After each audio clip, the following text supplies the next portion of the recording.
I'm Lindsay Smith with RealAgriculture.com. I'm joined today by Keith Currie. He's the new president of the Ontario Federation of Agriculture. Thanks for joining us today, Keith. Well, thanks for having me, Lindsay.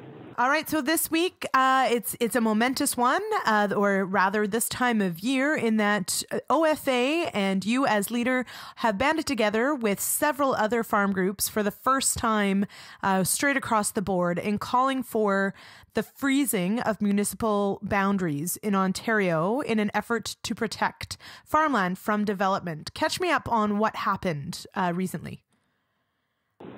Well, we've been losing 350 acres a day to development here in the province of Ontario, province-wide. And it's an alarming amount of land that's being consumed by development. And in particular, if you look at the greater Golden Horseshoe area, the area that surrounds, we'll say Toronto, the greater Toronto area, that's happening even at a larger rate, at a more rapid rate. And it is some of the best productive farmland we have in the country. And so it's time that we stood up and said, okay, enough is enough. Agriculture is tired of losing. We're tired of losing our land, our productive land, simply for development. And we need to put some controls on it. And we went through a coordinated land review, land process review, land plan review, which I actually was part of, and made some recommendations. And the Ministry of Municipal Affairs and Housing has come out with recommendations. But they're just putting targets on densities. They're not actually having anything that has any teeth that municipalities have to abide by. So we're asking for a freeze on urban boundaries so that we don't lose any more land to development. All right. And so that's a key point, because this isn't just about, raising awareness of the importance of farmland. This is about, the land that's already sort of within municipal boundaries and earmarked for development at some point. It's on freezing those boundaries so that they don't continue to creep outwards. Is that correct? Exactly. Yeah. There tends to be a tendency that when the boundaries get full, we keep creeping out, and the first area that gets sacrificed is agricultural land. And we're saying enough is enough. It's time to stop that. It's time to put in measures that force municipalities to grow responsibly. There are municipalities within the greater Toronto area that have met density targets that are already proposed. They're doing a good job of intensification. We want it to become unanimous across the board, where they all have to follow those guidelines and be much more responsible in their growth and protect their farmland for farming.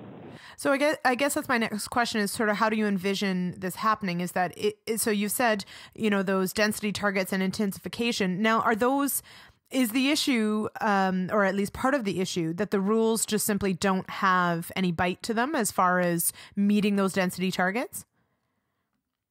Yeah, I mean, the density targets are just, as I said, they're just that. They are targets.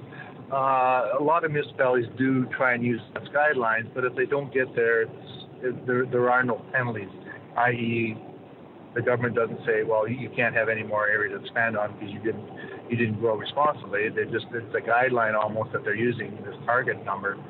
And so unless there's real teeth or real penalties involved for not getting to those guidelines or those targets, then the only solution really is to put in a fixed hard urban boundary so that you have to grow responsible within your boundaries. Now, does the group as a whole, now this is 16 different groups that have got together representing 78,000 farmers in Ontario collectively.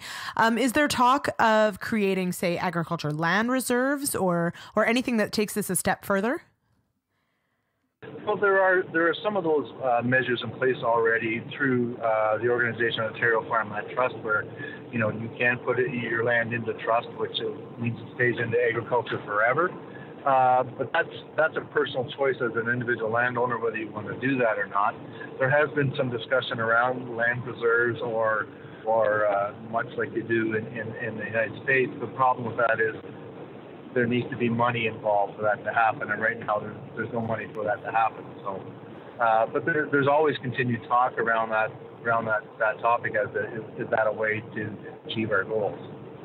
Right. And now can we try, or I know that, the group has sort of put some numbers forward, but can you convey the significance of this farmland, of this? I mean, as you said, we're specifically sort of talking about the Golden Horseshoe, but I mean, this applies across the province but what is this worth as far as agri-processing and agri-food? Because we're not just talking about the growing of the food. This is a major region for processing as well. Absolutely.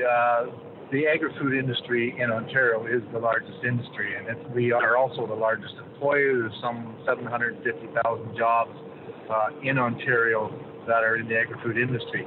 So the bulk of that processing is in the Greater Toronto area. We are the second largest food hub in North America. So we need to make sure that the farmland around the GTA, the very good producing farmland, has close access to food processing. To get our products in, to process them back out to the consuming public.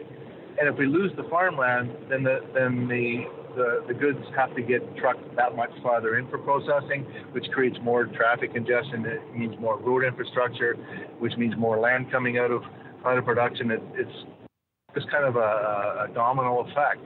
And that portion of the province is a very significant one in terms of the amount of product that it produces because of the high quality soil and the climate involved. And it's very broad in diversity as well, which is another significant factor. So it's a win-win if we can accomplish this.